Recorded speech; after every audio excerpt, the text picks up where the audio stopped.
I don't want them nukes run by them kooks who think radioactivity is fun. No more three-headed frogs or kids with leukemia. Nuclear power ain't fit for a dog.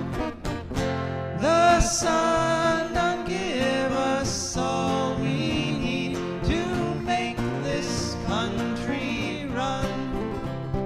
But that nuclear power's got us fussing and fighting, and I do believe it's time we was done. No nukes! Good morning, Toledo, and welcome. This is Joe DeMar, and you are listening to For a Green Future. For a Green Future is an hour-long program where we talk about the environment and ecology and the ways that they affect you and your family, your health, your pocketbook, and those around you. Because, you know, what's going on around you kind of defines what you are and who you are. And I think that the more that's going on around you and the better that you react to things, you know, the better person you become. You know, when people are in unenriched environments, you know, when you're in a boring cubicle all day long, you know, when all you see every day is the inside of your house, and then you go see the inside of work, and then you're back in the inside of your house, it kind of shuts your personality down a little bit. It kind of lessens who you are because it gives you less opportunity to have fun and express yourself. And, you know, instead, if you get out into the wild, if you get out into the woods and see the animals and see the plants and, you know, see the river running by, I think that enriches you as a person. It makes you a more interesting person. And I had a very interesting time this past week. My wife and I, we went to a thing that the Wood County Park District had on Friday. It was called Wild Side and Wild Flowers. And there were a bunch of people there, and we had this trivia competition where we were trying to identify different wild plants and wild flowers while we were drinking these really good craft beers. And it was just great. It was a lot of fun. It was a healthy competition. People were going back and forth. And it reminded me that environmentalists are perfectly normal people. I mean, right-wing talk show hosts try to paint this picture of environmentalists as being these weird, strange people who only wear hemp clothing and are all vegans. And not that veganism is weird. I don't want to offend any vegan listeners, but not all environmentalists are vegans. And in fact, environmentalists are people, they live amongst us. In fact, most of us consider ourselves to be environmentalists. If you ask almost anybody, they don't want to destroy the environment. They're doing their part. I remember I had a friend who was an extremely staunch Republican who supported all kinds of politicians that were hurting the environment, but she was a religious composter. Literally nothing that was biodegradable went out in her trash. Everything got composted, everything got put into the garden or put on the plants and shrubs around her property. And it's very interesting because literally none of us want to destroy the environment. We'd all like to live a life and live in a way that would allow the environment to thrive. It's just that a lot of us don't really get how to do that as a society, as a group. It was also kind of interesting. In Bowling Green, we're having a little bit of a debate down there because there's a proposed ban on plastic bags. And most of the people who've spoken on it at the public hearings are in favor of the ban. But there was one woman at the first hearing who runs an ice cream shop, and she was opposed to the ban, and she was saying it's going to add 3 cents per every purchase, and it might drive me out of business. But she started her program, she started her remarks by bringing up the reusable shopping bags that she uses whenever she goes shopping. So everybody, there's a need to show that you're not someone who wants the environment destroyed. There's even people who are taking actions and who are opposing positive changes in our society, ecological changes, even they feel that they have to demonstrate that they're not opposed to a clean or healthy environment. They just feel that we can't do a clean or a healthy thing for this reason or that reason. And I believe it's a matter of education, that we all just have to kind of learn what we need to do, and as a group we figure out what we can and can't do, and we go ahead and do those things. Now, having said that environmentalists are just perfectly normal people, there are a precious few people that are sort of super environmentalists, people who have made tremendous personal sacrifices, who do incredible things in defense of the environment. And we are blessed to have one such person. She's going to be calling in at 8:15 today. She's with a group called the Buffalo Field Campaign. Now, the Buffalo Field Campaign got started a number of years ago because the bison in Yellowstone Park were being slaughtered. They were on the brink of being, the last wild herd of bison in the continental United States was on the brink of being destroyed by hunters. And so this encampment of people descended on Yellowstone from literally all over the world. And they put themselves in between the hunters and the bison. And they stopped the slaughter. They stopped what was about to be the wiping out of the last herd. And they've been there ever since. It's been over 15 years now that this encampment has remained, and they've evolved. They're not just a group that does civil disobedience now. They're more sophisticated. They're lobbying. But they still go out and they still watch the bison, and they're still with the buffalo. And it's just an amazing group called the Buffalo Field Campaign. And Stephanie's going to be talking to us when we open up the phone lines at 8:15, and she's going to be talking about the Endangered Species Act and the threats to the Endangered Species Act and how that threatens the bison and ultimately threatens all of us. Because if we allow these keystone species to become extinct, if we allow the last of the wild bison to be slaughtered and remove them forever from the plains, that will hurt us.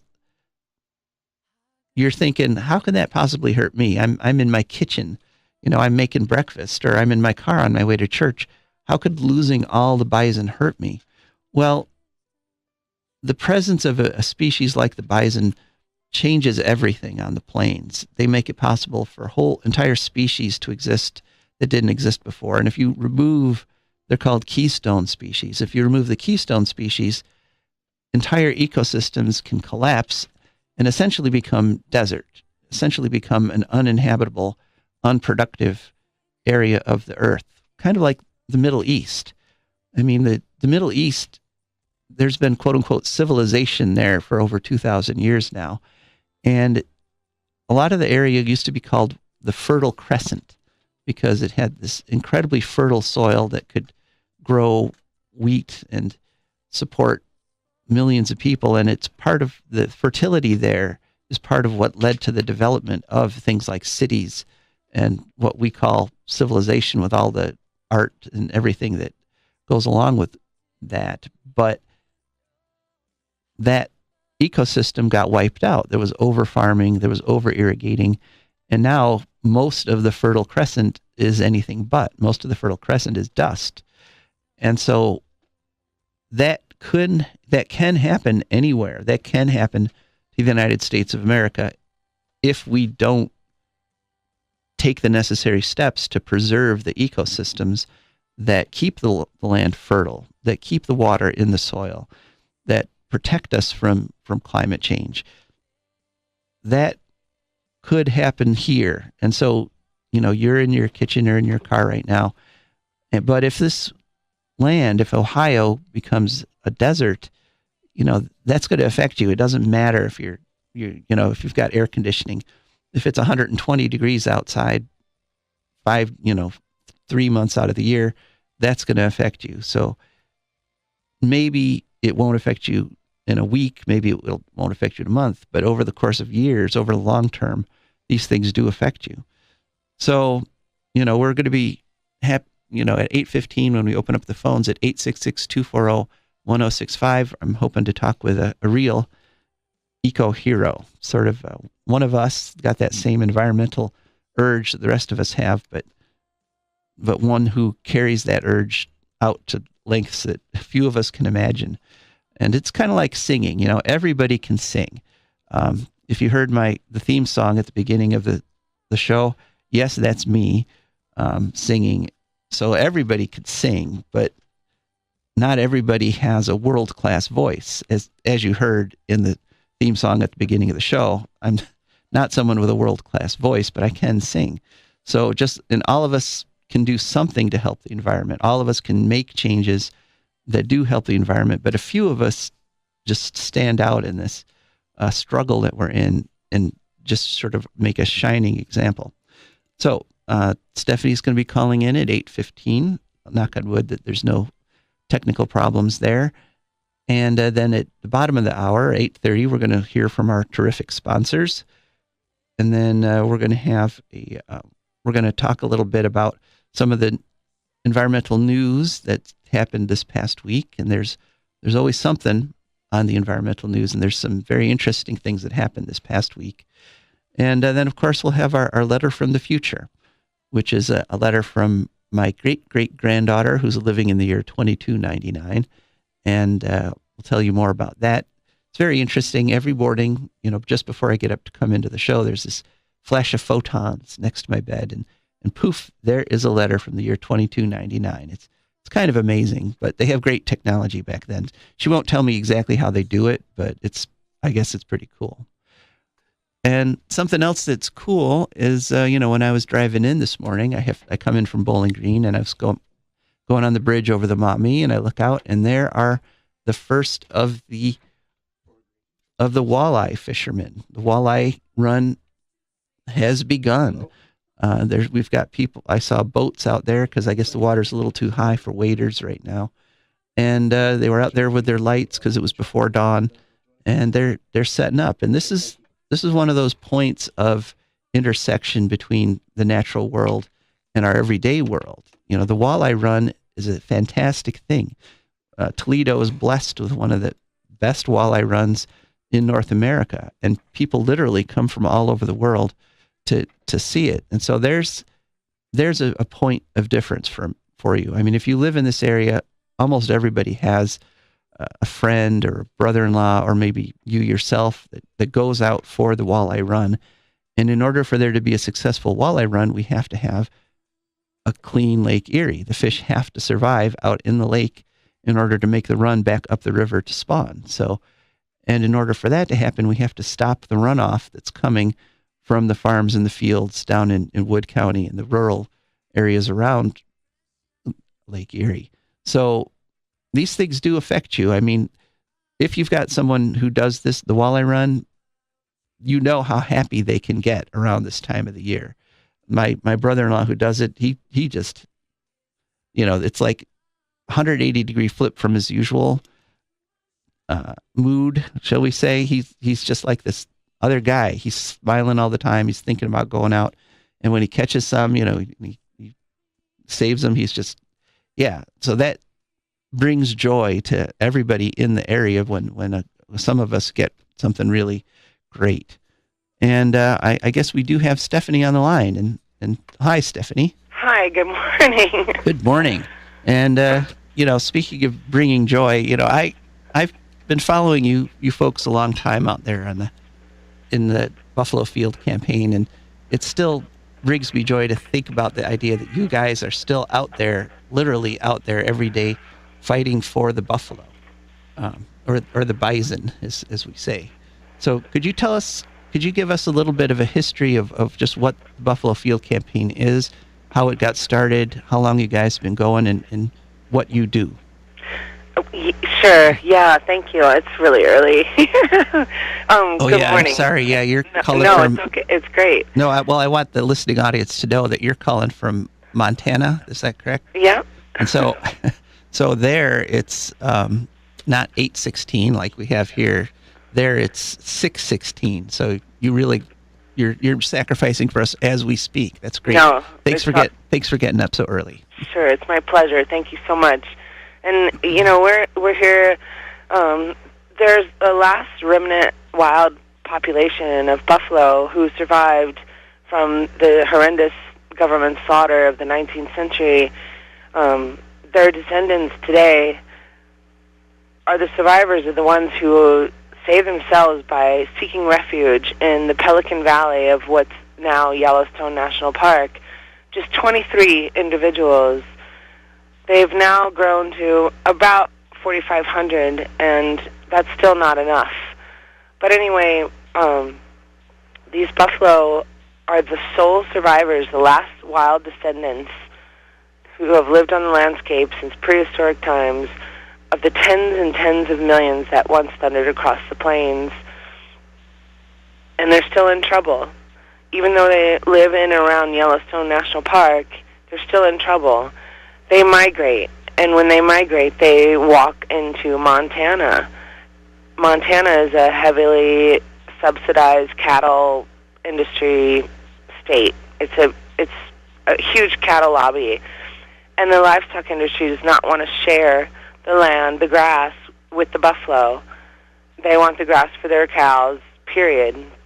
And so they have come up with all kinds of excuses to try to prevent the buffalo from restoring themselves on their native habitat. So every year when they walk into Montana, they're subjected to capture for slaughter, hazing, which is chasing them out of the ground, off the ground they want to be on, or other horrendous experiments fueled by the government. And so Buffalo Field Campaign formed in 1996-97 after over 1,000 buffalo were killed in Montana.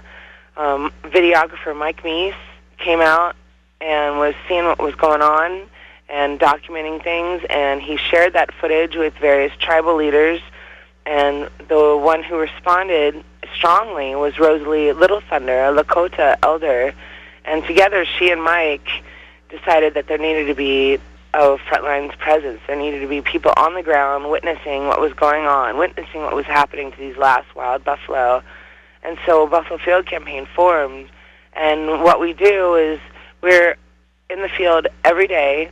We're a frontlines presence. We go out where the buffalo are or are going to be. We monitor their migration. We document all actions made against them, and we share our footage and our stories and our experiences with the news media, with the public, with the world, with decision makers everywhere, and try to change the course of actions.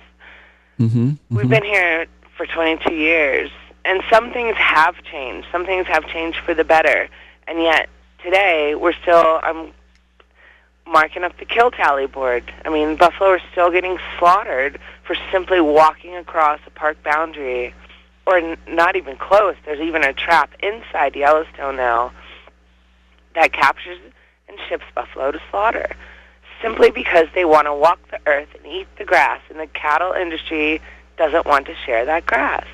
It's insane. And we're dealing with this, and there are fewer than 4,500 buffalo left. Wild, continuously wild buffalo. There may be 500,000 beefalo in this country, but these guys are managed as livestock. They're in private hands, or if they're in public lands, they're still living behind fences, rounded up every year. It's a livestock paradigm that has been placed upon these creatures who are the embodiment of what it means to be wild and free. And so we're here to defend them. And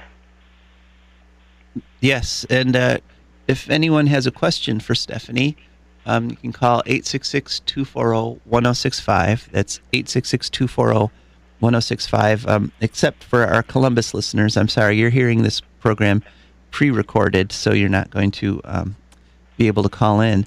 But you mentioned the idea of their native range, of the bison's native range, and right now there's this struggle just to get them a tiny corner of Montana where they can they can follow their natural migration patterns and act the way they did act for millions of years. But could we talk a little bit about what their native range actually is, what the original native range for the bison in North America? Yeah, I mean, these guys have been around for hundreds of thousands of years, and they span their whole, from Virginia to Canada to Mexico to eastern Washington. Like, they were everywhere. This was their home. They created the plains, and now they're in this little, if you look at a map of the United States and you look at Yellowstone National Park, as grand as it is, it's this tiny little dot on the map. Mm-hmm. And they've been extirpated. Their wild selves have been extirpated from everywhere else on this continent. This continent that they created. They were in Ohio. They went all the way to the Potomac River in Virginia. Mm-hmm. I mean, they were everywhere. And they were fecund. I mean, tens of millions. And now we've got this little tiny remnant population, fewer than 4,500. And the state of Montana, big, bad Montana, you'd think that, okay, we can have some wild buffalo. No, they're so scared. The cattle industry is so afraid that their little livestock industry is going to be destroyed if they let some buffalo eat some grass. It's insane. Yeah, I tend to feel that the bison are actually more important than the cattle that they're protecting. Oh, yeah. Well, cattle are invasive. They don't even belong here. Mm-hmm. They've brought all these diseases to this country. They've hammered the landscape, especially in the West. I mean, cattle are they're a Eurasian species. They're a mix of European and Asian livestock. Mm-hmm. And it's not their fault by any means, but they are very destructive. They are very invasive and mm-hmm. nasty. I mean, they're destroying wetlands. They're destroying dry country. They're destroying the West. Now, would you say that the buffalo created the environment that they're living in? Yeah. You're that's not an exaggeration. No. You're talking about the physical presence of the buffalo literally changing everything about an environment. Yeah, I mean, the earth chose them. They Mm-hmm. survived for a reason. The earth chose them. These guys, the way they graze, the way they move, the way their hooves are on the earth, the way that their fur carries seeds, the way their bodies wallow in the earth, they have created this landscape. They have made these grasses, and they maintain them, and they know what to do. Mm-hmm. And then the humans come in, and they think they know better, and they come in and mess everything up. Mm-hmm. And now the buffalo aren't even allowed to do their job, even where there are probably buffalo in every single country, in every single state in the United States. But they're not allowed to be who they are. They bump up against fences. They don't even live with prairie dogs. They're not allowed to be who they are. Their Mm-hmm. gift is what Earth designed them to do, which is to migrate, which is to till the soil, eat the grasses, till the soil, spread the seeds. Mm-hmm. Yeah. And they're not allowed to do this anymore. Yeah, we have a lot of wonderful parks around here in Ohio, county parks and state parks, and they're beautiful. They've got nice flowering plants, and they've got tall grasses and things, but I don't think people realize that what we're seeing is kind of a ghost of what we should have, right? Because we don't even know what's missing from this picture. Exactly. And one of the things that's missing are these bison, and as you've touched on, they're actually essential to maintaining the health of ecosystems like this. You mentioned the hooves. Could you just go into a little detail about what bison hooves do to the soil and to the land? Yeah, you think of a horse hoof. It's a big, solid toe. And so a buffalo, they're called two-toed ungulates. So their hooves are kind of split in half. If you look at a buffalo's track, it looks like a heart on the earth. It's like a heart shape. It's really beautiful.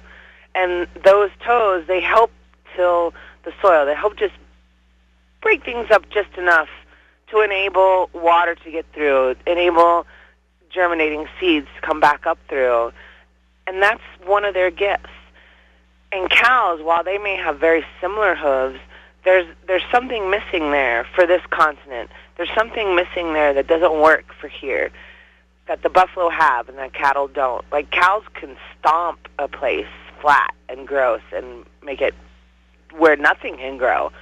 But the buffalo, their hooves are shaped just so because they were born here. They evolved here. And their hooves just till the soil just that much so that all these grasses, all these seeds, this prairie that is so endangered, one of the most endangered ecosystems on the planet, they're the ones who can enable that to grow. They're the ones who can restore those prairies. They're the ones who can undo all the damage that has been done on this continent through agriculture, through livestock grazing, through all of these harmful things that we call civilization. The buffalo, they're the ones who know how to rewild the earth. They can do it. They just have to be given the chance to do it. Right. So, 866-240-1065, if you have a question for Stephanie and about the Buffalo Field campaign or about what's currently happening with the bison, does it blow your mind, the idea that there might, just the thought of bison walking around in the state of Ohio? Bison that don't belong to anybody, bison that aren't penned in a little fence and being raised for food. Can you handle that concept? I mean, we can do it with deer. We've got this place in our imagination. Okay, deer can wander wherever they want to. But what if there were some bison going along the Maumee River here with the, what if you were, a fisherman, a walleye fisherman out there in the river this week, and you look over and you see some bison on the side of the river? Does that thought, what does that do to your thinking? Can you handle that concept? Is that something you'd like to see in Ohio, or is this just literally, like Stephanie said, is this too scary for you? The idea of having a wild creature that large in the ecosystem with us. Call us up. Let us know. 866-240-1065. Or do you think this would be really cool to have, to know that there's some bison in Ohio, and that your children and your grandchildren might actually see a little herd of buffalo somewhere. Yeah. There are some bison in Canada, right? There's still some wild bison populations. There's Wood Buffalo National Park, yeah, and they have a similar story to Yellowstone, and I honestly can't speak to it exactly. I'm so tied to this particular herd. I know their story, but yeah, there are some in Wood Buffalo, and there's, like I said, there's buffalo in almost every state in this country, but the way they are welcomed, the way they are brought there, the way that they are managed is a livestock paradigm. They're not being respected as the migratory wildlife species who they are. They're not being respected as how the earth chose them to be. And you talk about, can you imagine wild buffalo in Ohio? Well, there's even a little corner of a subdivision out here in West Yellowstone, Montana, Hebgen Lake Estates, Yellowstone Village. It's a subdivision, little 1-acre housing plots, about 100 houses, and they are the living classroom of coexistence with wild buffalo. They happen to have this subdivision in calving grounds where buffalo come by the hundreds to give birth, and the people welcome them. And you'll see kids out playing, people walking their dogs. There'll be buffalo everywhere, moms, babies, aunts and uncles, everybody, and they celebrate this. And then you'll have the people who don't live with buffalo. Oh my God, they're the most dangerous animal in the world. You have to lock your kids indoors. You can't even, and it's not true. They don't even know. Horse Butte is the perfect living classroom for coexistence. It is so entirely possible. These are such gentle giants, easy to get along with. And it's their home, and we're the ones who are borrowing the land, Mm-hmm. and they're very gracious about it. It's so easy to get along with wild buffalo. So you can't, yes, Ohio could have wild buffalo again. Mm-hmm.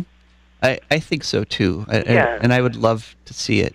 I spent a little time with you guys out there back, 20 years ago, and it was really just inspiring. I mean, it's part of what has been enabled me to keep being an environmentalist all this time. The example of the buffalo, because they're just amazing creatures. Yeah.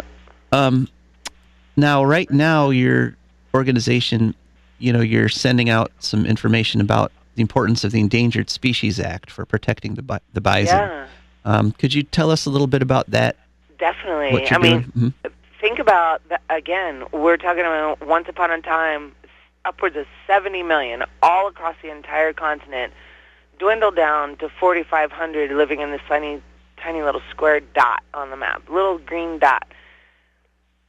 We submitted in 2014, we filed a petition with the U.S. Fish and Wildlife Service to list the Yellowstone population of buffalo as threatened or endangered under the Endangered Species Act. This is a really long process. For any species, it takes forever. Sometimes they go extinct before it even happens. But we have formidable amounts of evidence that these buffalo warrant Endangered Species Act protection, federal protection.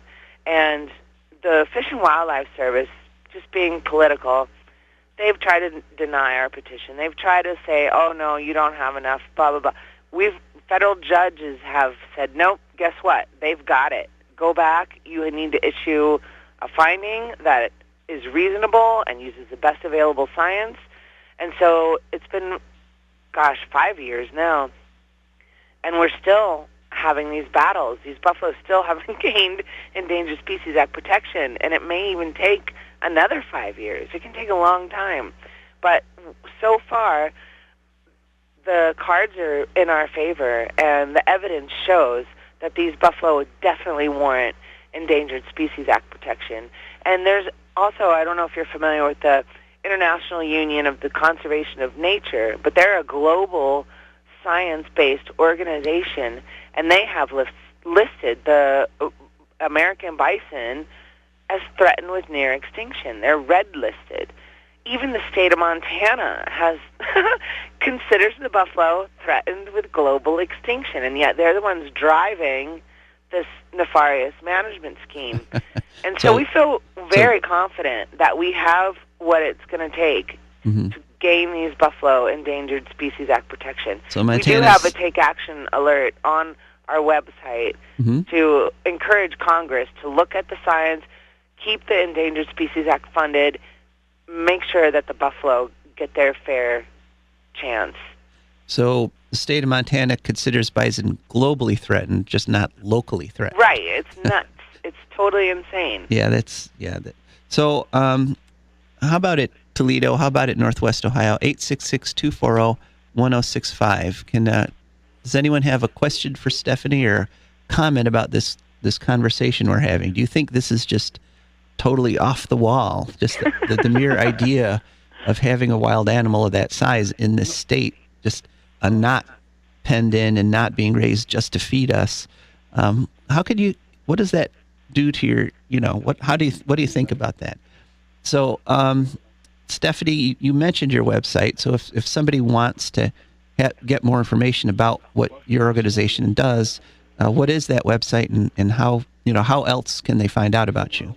Sure. Yeah, our website's really easy, www.buffalofieldcampaign.org. You can also call us at 406-646-0070, or you can email us at media@buffalofieldcampaign.org. And we are on Facebook.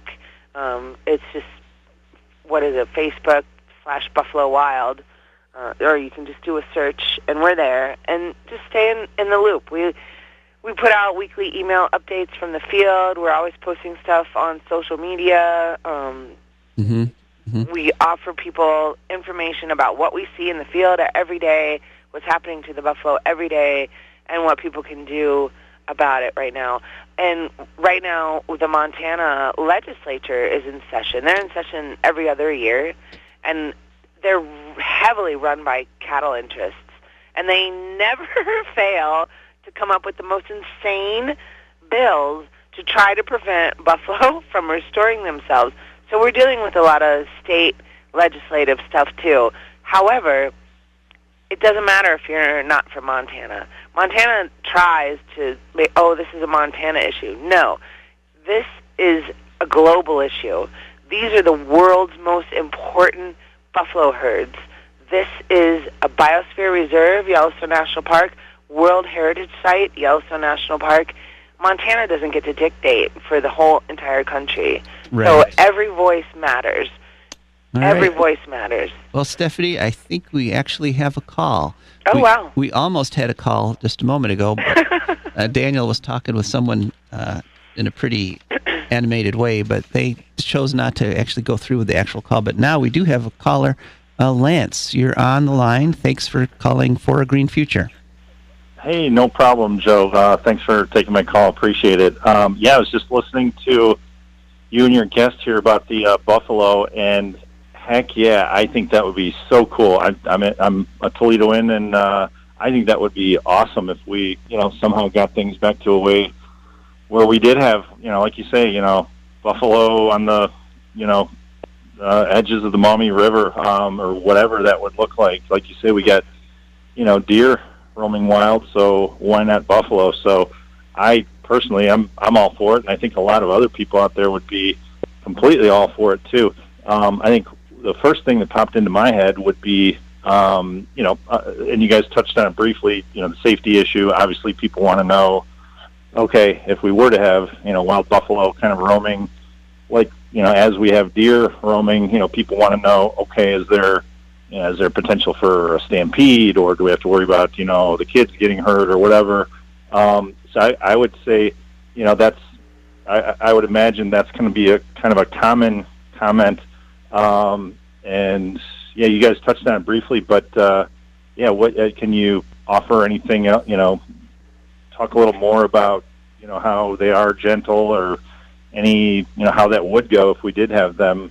Would there be a safety issue, or is that a non-issue? What do you say, Stephanie? I think that there's an element in our culture that always expects everything to change for the human. And I think that when we're ready, and I hope it's going to be soon, to welcome wild buffalo back as a wildlife species, as a free roaming species, the human's going to have to change just a little bit. We're not, but think about hundreds of years ago, millions of indigenous people lived with them. There were no fences, there were no roads, there was nothing, but buffalo were free to go wherever they wanted, and people live with them without incident. There's definitely going to be some changes that would have to be made. I mean, safe passages on highways. Maybe you don't want buffalo rubbing against your trees. But for the most part, you can be in the same space at the same time with wild buffalo, and it's just chill. It's cool. It's good. Mm-hmm. Yeah, as long as mutual respect. As long as you don't try to take a selfie with them, though. Right, exactly. There are some limits. There are some limits, and we've got these Darwin Awards that keep going that's out. That's probably the biggest challenge is people taking selfies with them.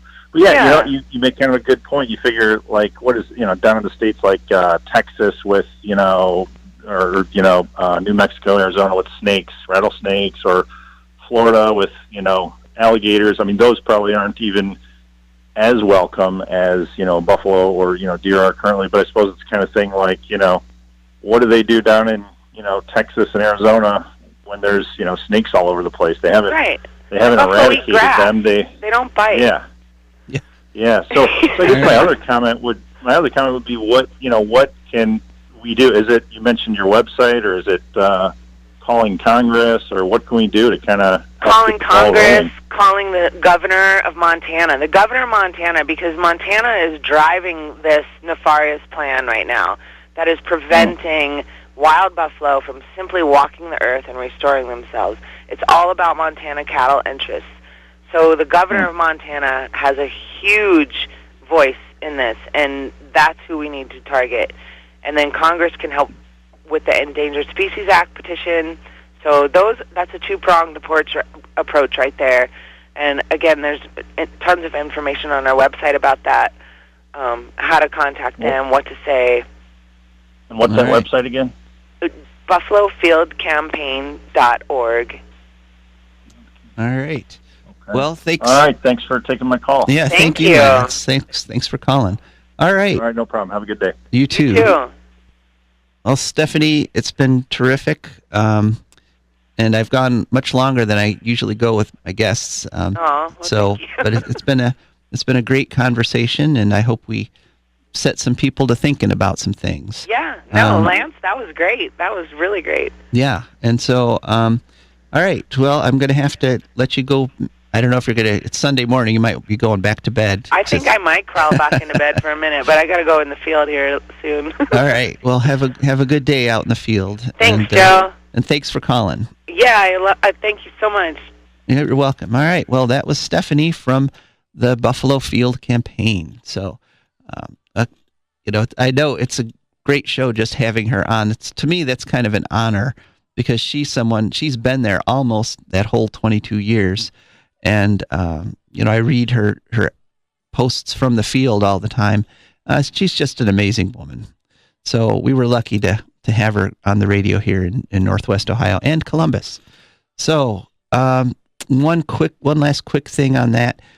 There's over 4,000 buffalo in the Yellowstone now. As you heard, the herd has grown in those 22 years from about 1,000 up to the 4,000. And you might think, 4,000, that's plenty. Well, no, because as she said, this is a species which had 20 million members. And when you've got that many, genetically, you need the diversity of thousands and thousands and thousands.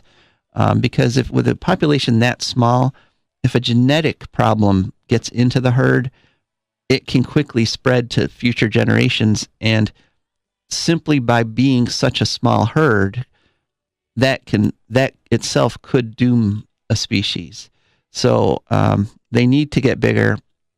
We need them bigger. As you heard Stephanie say, they're one of the reasons that the North American continent doesn't look like the Middle East, that we're not a desert, because even their footprints are shaped just perfectly so that when rain falls, it goes into the ground instead of running off.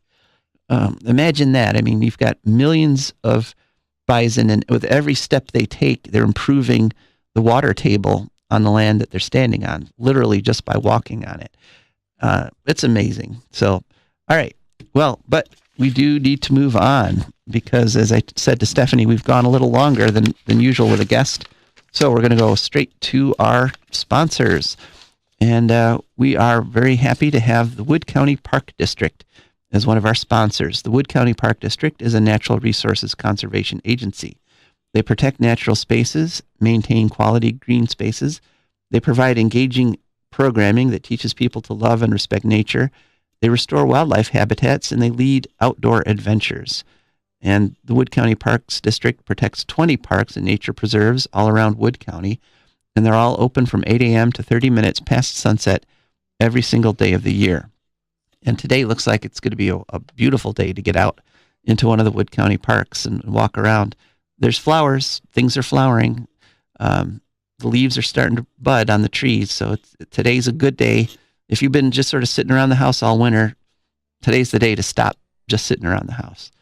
And another thing you could do to stop sitting around the house, on Tuesday, April 16th, from 6 to 7:30 p.m., there's going to be a conservation volunteer day at Otsego Park, and you can register for that at wcparks.galaxydigital.com.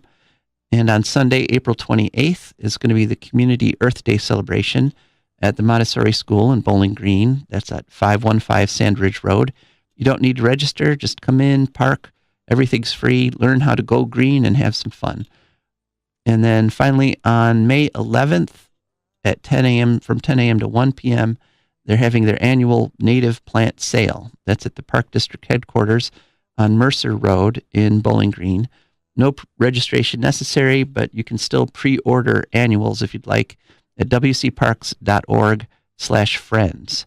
They're all native plants, and we were at that plant identification thing on Friday, and some of those flowers, native flowers, there were a couple I'd never seen before up on the screen there, and they're just beautiful. So think about it and head on out. May 11th, Saturday, 10 a.m. to 1 p.m., the native plant sale.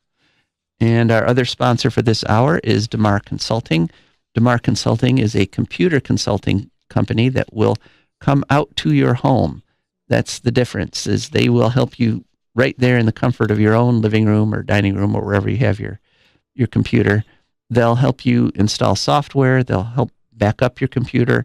If you've got some sort of virus problem, they'll help you with that. DeMar Consulting, all their employees have a degree in computer science, so they know what they're talking about and what they're doing. And if you want to get a hold of them, you just go to demarconsulting.com. That's DEMARE, the word consulting, demarconsulting.com. No dashes or no spaces or anything like that.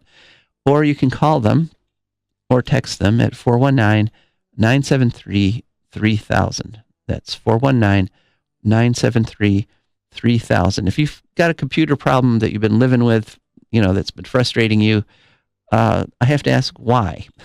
Why are you continuing to live with that computer problem when you can just call DeMar Consulting at 419-973-3000?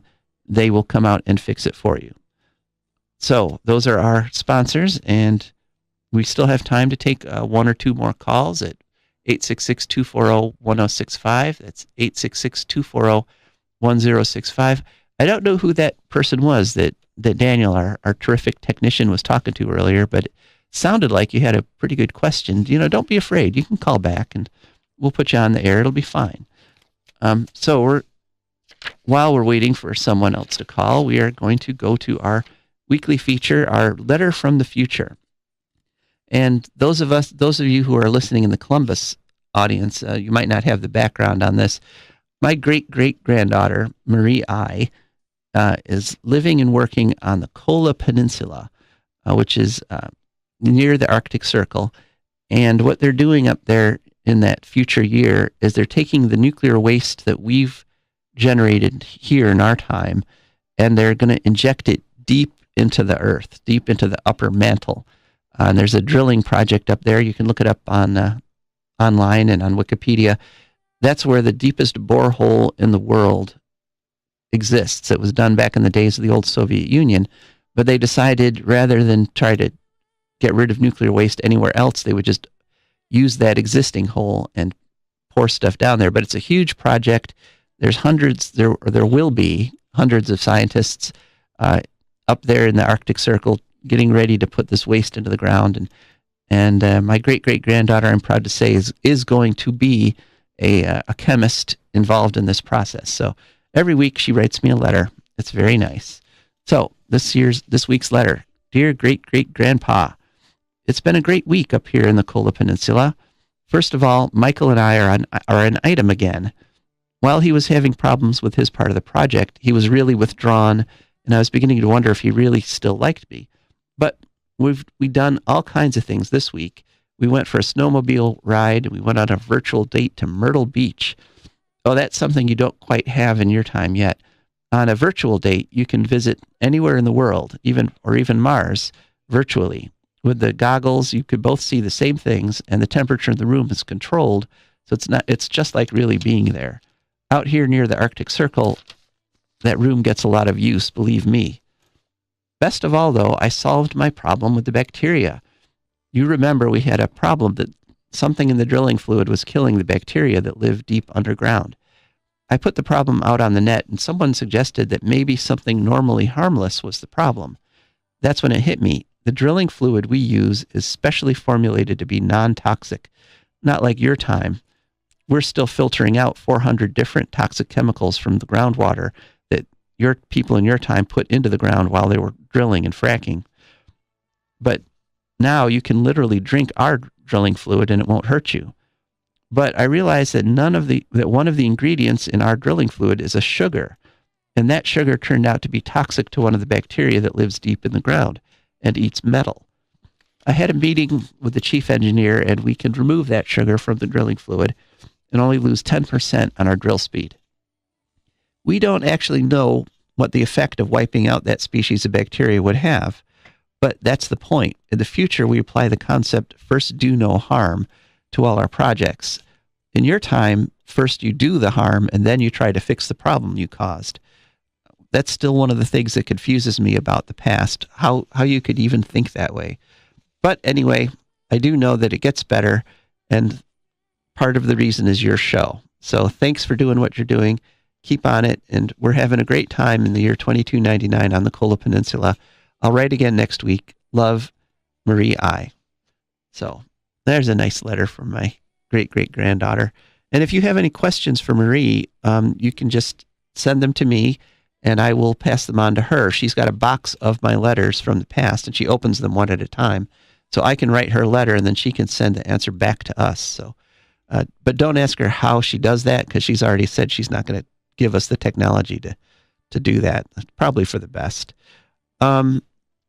So it is 8:52. We do have time for one more quick call at 866-240-1065 if you'd like to join us. And I wanted to do a quick recap of some environmental news that came out this week. And one thing that happened was that there was news that the oceans are heating 40% faster than the International Panel on Climate Change thought they would in just 5 years ago.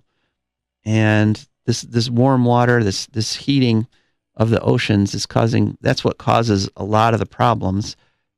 As water heats, it expands, and that's part of why things are rising. That's part of why flooding is getting so bad on the coastlines. That's part of why parts of Florida are actually almost every high tide now going under. And unfortunately, the heating can also kill corals. Apparently, 1/5 of the corals in the world have died in the past 3 years. And the past 3 years each year has been a record in terms of the heat of the ocean. That's, 2016, 17, and 18 were all record years.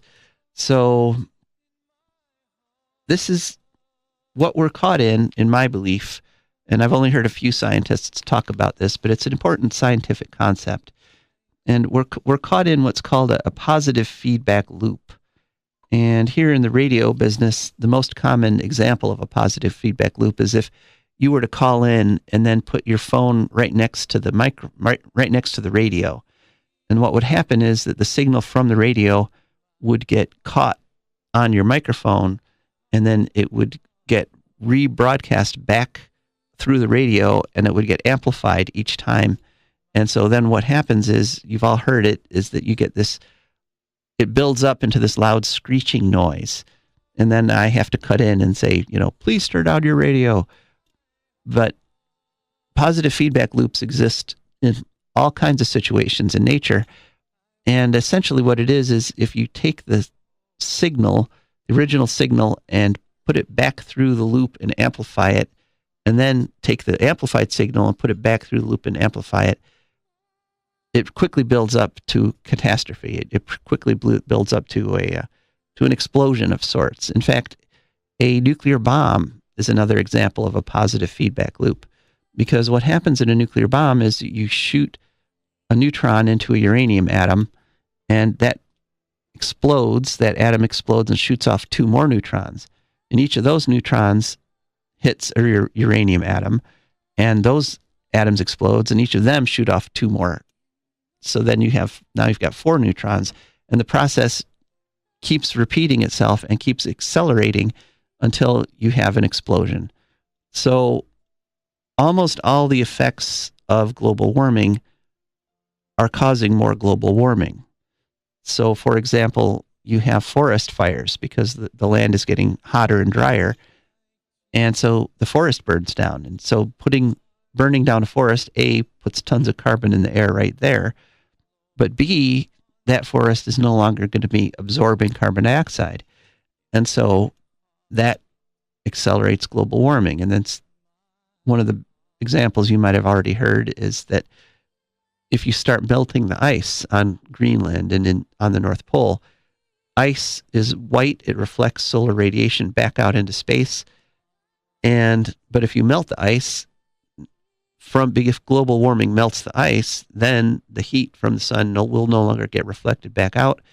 The oceans will absorb the heat, and that speeds up global warming. And so we're all inside this huge feedback loop. It's happening literally all around us every day. And so the only way to stop a positive feedback loop is to cut off the original signal. If you cover up the microphone, then you won't have any more positive feedback. So what we have to do is we have to stop putting carbon in the air. That's the initial signal. That's the sound coming out of the mic that's causing this positive feedback loop. That's the neutron that's shooting out and hitting the surrounding uranium atoms. If you can absorb all those neutrons, you can stop the reaction. If you cover up the mic, you stop the positive feedback loop. And if we stop putting carbon in the air, we would stop this positive feedback loop. There's some people that are saying it's already too late. There's some people that are saying, oh, there's so much carbon in the air. We've already passed the tipping point. I don't believe those people. I do not. I think that nature is incredibly resilient. I think every time we put nature to the test, we find that it's more resilient than we expected. And I firmly believe that if we stop putting carbon into the air, we're going to start to see those temperatures come back down and the rate of increase come back down. Because once you stop the initial signal in a positive feedback loop, the loop goes away. So just a thought. And of course, all of us, there's many ways we can do that. We can start walking. We can start using public transportation. There's things each of us can do every day to put our hands over that mic, to stop this loop that we're stuck in. And of course, putting politicians into place who understand this and who are willing to get off the fossil fuel addiction, that's also very important. So if you would like some more information about our show, you can call or text at any time. You can call 419-973-5841. That's one way to get a hold of us here on For a Green Future. If you would like to check us out, we're on the web at joedemarforAgreenfuture.org. That's JOEDEMAREFOR, agreenfuture.org. We're also on Twitter at For a Green Future, FUTUR, and then the letter 1 instead of the number 1 instead of the letter E. So at For a Green Future 1. And we're on Facebook, we're on Twitter. And, please get in touch with us. Give us some ideas for shows. If you have a question about anything you've heard on a show, let us know. And consider becoming a sponsor. You can go on Patreon, and there's a spot there. Just search for a Green Future. And you can see that you can sign up for a small donation once a month, and you can help keep us on the air. And finally, thank you very much. I really appreciate you sticking with us and listening to this show. It gives me great joy to be able to talk to you each week, and I'm going to keep doing it just as long as I can. So thanks very much, Toledo, Columbus, and have a great day. I don't want them nukes run by them kooks who think radioactivity is fun. No more three-headed frogs or kids with leukemia.